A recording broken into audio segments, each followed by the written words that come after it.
This is 5 on your side at 10. Focused on you. They have resigned, technically, which left us with no police services.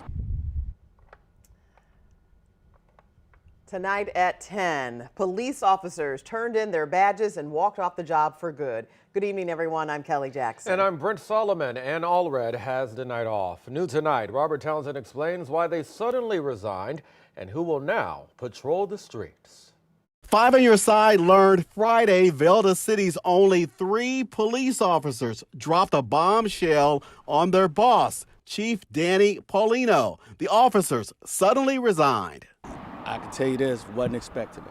The Velda City Police Department made the surprising announcement in a lengthy Facebook post. The post revealed the department only had 3 officers patrolling the streets for the past several months. The department cites financial hardships. They're faced with a financial decision about whether or not they're collecting enough tax revenues to support a full-time police department. And there's more. The police department's Facebook post also states the officers resigned due to, quote, internal issues with Velda City's mayor and board of aldermen. I tried to find out more about that. Internal issues that would affect the operations or the administration, I'm unaware of that. More than 1,100 people live in Velda City. Mayor Gwendolyn Buggs wouldn't talk on camera, but did confirm officers with the Pagedale Police Department will now handle calls in Velda City. The city of Velda City is a close area with us in a partnership. All the emergency services will continue to go on. It's a big issue.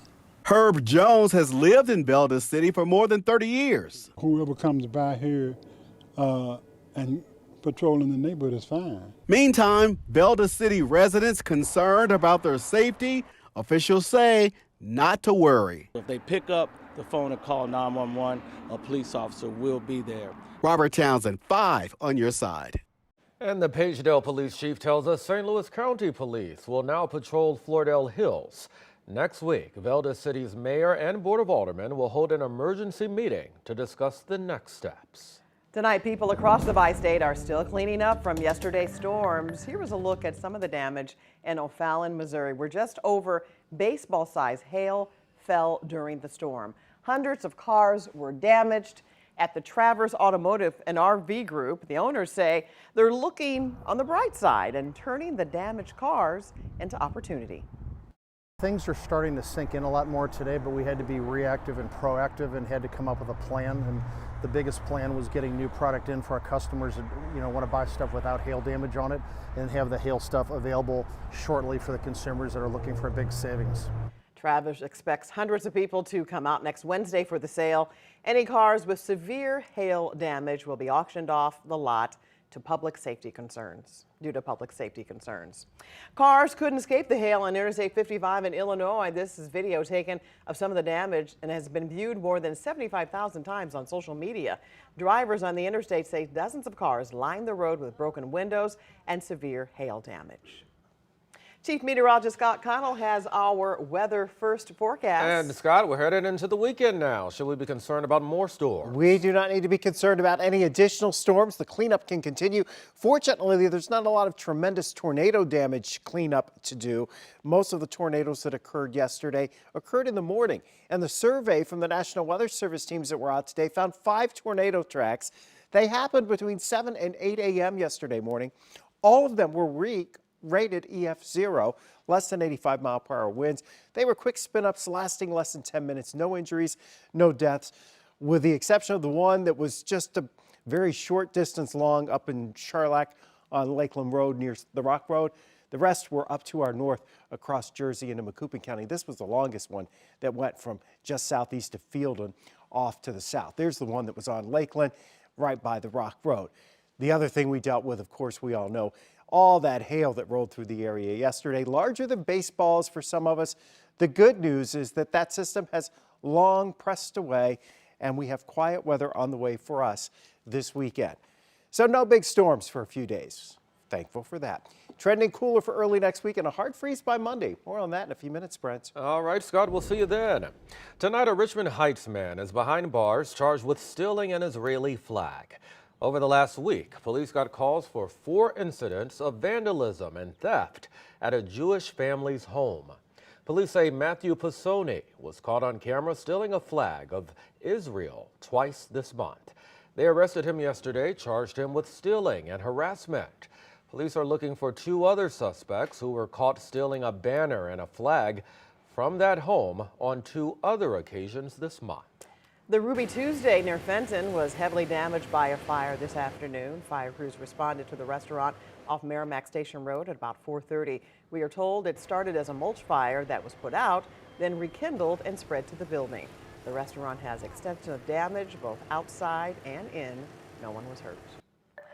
Tonight, a 13-year-old is facing assault charges for shooting another teen in Glasgow Village. Police say a group of teens got into a fight last night. The 13-year-old took out a gun and fired at a 14-year-old, grazing him. An eyewitness says she and her husband heard about 5 gunshots as they reached out to police. They also say it's not the first time there's been fighting or shooting on their street. It's just sad because these kids, they don't fight like fist to fist. They pull guns and they want to shoot. You know, they don't have no shooting experience. And then you got younger kids that are out here with them. What if one of the bullets would have hit one of the younger kids? Because it's small kids that hang out with these teenagers. Neighbors are asking for increased police patrols and for parents to discuss teen violence with their kids. Well, it's been 1 week now since a Mizzou student disappeared after being kicked out of a Nashville bar. Friends last saw 22-year-old Riley Strain at a bar called Luke's 32 Bridge. That was on Friday, March 8th. Today, that bar said he was only served 1 alcoholic drink before security escorted him out. Surveillance cameras show Strain walking near the Cumberland riverfront. That's where law enforcement have focused their search efforts, in the area where his phone last pinged. Tonight, investigators have identified the human remains located on the Missouri River this week. 29-year-old Alexander Stark of Kansas City was found Tuesday near the Daniel Boone Bridge. Last month, Stark's family reported him missing after he entered the river in Washington, Missouri. Claims on social media state that pregnant women in Missouri cannot get a divorce. Our Verify team's Ann Allred checks state law. The question, is it true pregnant women in Missouri cannot get divorced under state law? Our sources, Missouri Law, Chapter 452.310, spokesperson for the Missouri court system, Dan Mizell, partner at Deputy and Mizell, and Anita Mannion, a professor of public policy at UMSL. Under Missouri law, when a person files a petition for divorce in the state, their paperwork needs to include certain information like the date of separation, the custody and child support arrangements for any existing children, and whether the wife is pregnant. And it's a law that's been around since 1973. It's practice in Missouri that if the wife is pregnant, that courts do not finalize the dissolution. And part of that was meant to protect pregnant women so they would still have means and prenatal care and things while they were going through the divorce process. And while a divorce cannot be finalized, our experts confirm there are no restrictions which prevent a pregnant woman from filing for divorce or handling aspects of the divorce like division of assets and debts. We can verify true. You cannot get a divorce finalized while pregnant in Missouri. In January, Missouri State Representative Ashley Ani introduced a bill that would allow a divorce to be finalized while the woman is pregnant. If passed, it would go into effect this August.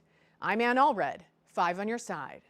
What can Ann verify for you? Let her know by email. It's verify@ksdk.com. Well, much more for you on this Friday night. Getting into the St. Patty's Day spirit, where parts of the bi-state are turning green this weekend.